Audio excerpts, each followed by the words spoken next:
What's up? It's Canucks This Week with Dan Riccio and Randip Janda. We know the Canucks are being talked about in pretty much every trade rumor right now, Randip. JT Miller's going here, Connor Garland's going there. But what do the Canucks want back in return? What's on the Canucks? What's on Jim Rutherford's and Patrick Allvin's wish list? What does a team that needs everything want? Pretty much a little bit of everything, Dan. That's what the Vancouver Canucks need. But okay, there are Could areas you of be any fire. more savage right now? Like, Just unbelievable. hey, Just coming in hot. they're not trending towards the playoffs. And you look at that roster, there are some gaps, but there are some high priority areas. And I know we're going to talk about a couple of them here, but I'm focusing on one particular, the right side of defense. If you look at that right side of defense, it is not good and there is nothing coming. So the right side for me is where the Canucks should be. Number one on their wish list should be right shot defenseman, a younger player that you can develop into a role over time. Tyler Myers, Travis Hamonic, Tucker Poolman ain't going to do it. Luke Schen's done a great job, but he's there for 1 to 2 years, nothing more than that. You need a long-term answer. So number one on my wish list is a right shot D. So if you're looking at Colorado, yes, shouts to producer Drew. Justin Barron's an individual I look at in a deal coming back. Looking across the league, Braden Schneider is a player I look at the Rangers. If they want JT Miller, start looking at that right side of defense because that is high priority at this point. Yeah, you think of Minnesota, Kalen Addison, if they really go hard for JT Miller, but we know they're going to be holding on tight to their prospects given the salary cap issues they're going to have in a couple of years after the Parise and Suter buyouts. But here's why you're wrong, Randy, which is Really? a normal factor in on this Never. program. But you are thinking about this too much. Jim Rutherford has basically told us every time that he has spoken publicly, we need cap space. We need a cap cushion. Heck, even Stan Smeal, he's dropping by Hometown Hockey and being like, yeah, Carolyn, we need cap space.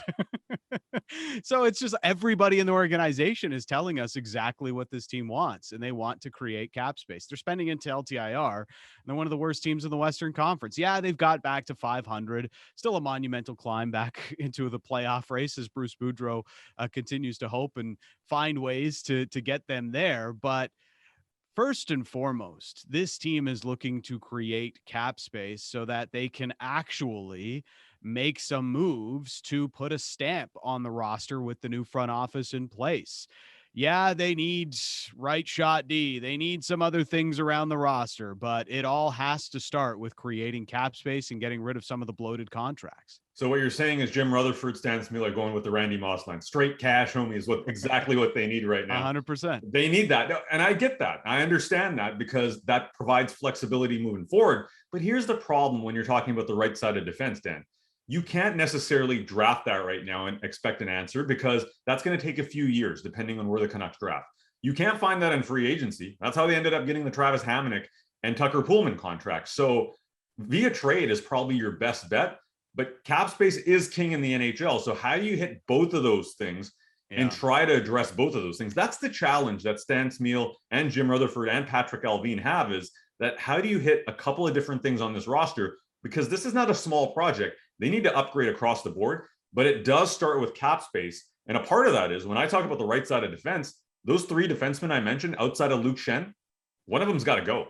One of them's got to be moved out. You talk about creating cap cushion and maybe creating space for an individual via trade, a young player. That right side of defense is overpaid for what they provide. So that is another way to get cap space where you're looking at how do I get rid of one of these players on that right-hand side that simply hasn't been good enough. $11.5 million tied up in Myers, Hamonic, and Poolman.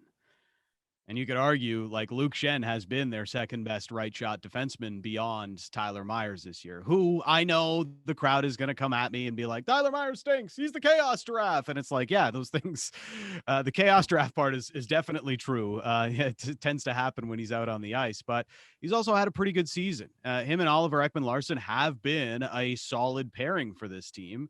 Problem is they're making, $13 million combined and they don't really generate a ton of offense. So $13 million combined for your 2 and 3 defensemen that are not producing offense. That's a tough ask for a salary cap structure. So, even if they were to acquire a right shot defenseman and a young one, they still have to create cap space and they have to open up space on that right side. Hamonic, who knows what happens with him, man? Like, yeah, You know, I imagine it's either they're punting him to Arizona and giving up an asset to get rid of the contract for next year, or they're burying him in the minors, because I don't see him ever playing well, I mean, he may play for the Vancouver Canucks again, but he's not long for the Vancouver Canucks. I'll tell you that much. Tucker Pullman, that's a difficult contract to move to. I think Myers in the offseason is probably the most movable contract. 2 years left at $6 million per. You look at the right side defense in free agency. I mean, it's Justin Schultz, it's Chris Letang. Of course, you've got John Klingberg. But, there's just not a ton out there for teams to go out and acquire. So I think that's an area where they can create some cap space. And, beyond that, they really have to find some prospects to bring up through that right side of defense. They have to look at that, Randy. They do. And listen, that's one of the issues that you're going to pick out for this team moving forward, but it's not the only one, right? When we're talking about potential moves down the road, and if JT Miller is included in a trade now or in the offseason, you've got a pretty significant gap down the middle as well. Elias Pettersson has been disappointing this year. There's no other way to put it. He is a player that has relied on JT Miller at times to play down the middle, or at the very least spot duty when Elias Pettersson has occupied the center role, whether it's faceoffs or whatnot. Bo Horvat is playing down the middle, but JT Miller, if you trade him out, how confident are you with your center position as well, Dan? That's a big issue here, because I think this year and the step back that Elias Pettersson has taken has put a lot of doubt in people's minds to say, okay, wait a second. You still need another player that can play down the middle. You need that third option to be solid. And that's why I think if you trade out a JT Miller, right side of defense is the position I look at, but you're going to need another centerman coming up at some point in time as well. Jason Dickinson has not been that for this team. He's been a disappointment. And you go further down the lineup, those are, third and fourth line players. You need another young centerman at some point to occupy that top 9 spot. I look at some of the rumors that are going around, and Connor Garland's interest from the Boston Bruins. Maybe they'd be willing to part with Fabian Lysell, the Vancouver Giant, and former first-round pick from a couple years ago. I mean, yeah, Lysell looks like a good prospect. Can you afford to give up a Connor Garland for a winger prospect when you have such a dearth of options through the middle of the ice and on right side defense? I don't think you can. If you're looking at the New York Rangers, I know they'd love to get rid of Vitaly Kravtsov, and that's going to be a name.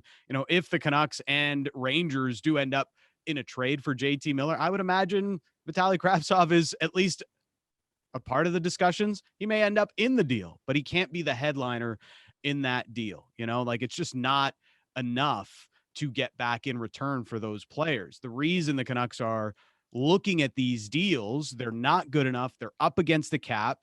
Miller is a free agent at the end of next season. So they're trying to find ways to create some space and get some assets back into the organization. And the only options really are Miller and Garland, because those are the ones that have value. You're not trading Hughes. You're not trading Demko. You're not trading Pettersson. And this team, by all I can gather, they're not trading Bo Horvat either. Everybody else is absolutely on the table. But the thing about this too, Randy, it's not a deep rebuild. They want this to be a reset, 1 year. That's pretty much it. Jim Rutherford, he's long in the tooth. We know that. He's only got a 3-year contract, I think 2 years beyond this one. He's not staying here a long time. He's not sticking around for a 5-year rebuild. Jim Rutherford wants to turn this thing around quickly, even if he does have to trade one of the big names off the roster. And that's why the Connor Garland link is a little bit confusing to me, because I understand gauging the market, or if teams are calling you, you at least provide some intelligence on, okay, this is what we're looking for if we're going to deal the player. But he's still in his mid-20s. His window kind of matches up with what you want for this team, and he provides value. JT Miller is the one I look at to say, if you do a deal this year, A, there's value because he's been playing well, and B, what's the point of keeping him around till even the offseason, where your value and the amount of, return you're getting back actually might fall. So, the Canucks under a different regime were criticized for hanging on to assets maybe too long. I don't think Jim Rutherford acts that way. I think this year, before the deadline, JT Miller, that deal makes sense to me. Connor Garland, I wouldn't touch that. I think that's a player that you can build around. He can provide support. He's not getting any power play time this year. And his points per 65 on 5 are by far, Dan, the best on this team. So more than anything, I think Connor Garland deserves more of a responsibility and more of a push on the ice, if anything, and more opportunity than being in trade conversations and trade consideration. Yeah, I think part of it is Jim Rutherford and Patrick Allvin. Now that he's in place, they're just talking to everybody around the league, gauging interest, gauging what the price, the value is of some of their players. Remember, Connor Garland kind of worth a 9th overall pick because that's what the Canucks gave up for him last year in the big trade with Arizona for him and Oliver Ekman-Larsson. I will say this on Brock Besser, who's the other big piece here that the Canucks have to play with. $7.5 million qualifying offer in the summer. Hasn't had the best year, but that's an understatement. Yeah, understatement. He's coming around at a couple of different points, but every time he seemed to like be gaining momentum, something happens and he ends up off the ice, whether it's injury, COVID protocol, something like that. I'll say this about Brock. I think he wants to stay in Vancouver. I think they could get a deal done for anywhere between 5.5, $6.5 million on a long-term extension, but they have to make that decision probably in the lead up to the trade deadline, because the closer you get to the summer and that qualifying offer having to go in place, I don't think this team wants to give him that $7.5 million qualifying offer. So you get closer to a day where Brock Besser may end up free.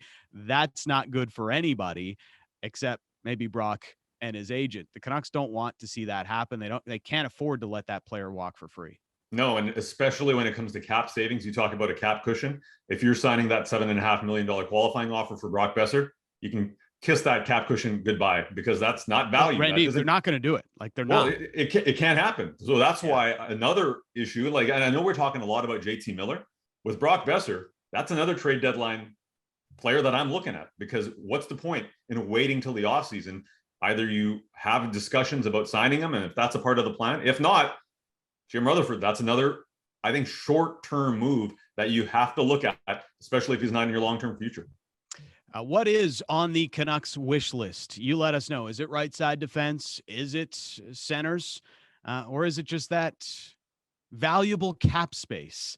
Let us know in the comments. We respond to as many as we can. Subscribe, and we'll see you in the next video.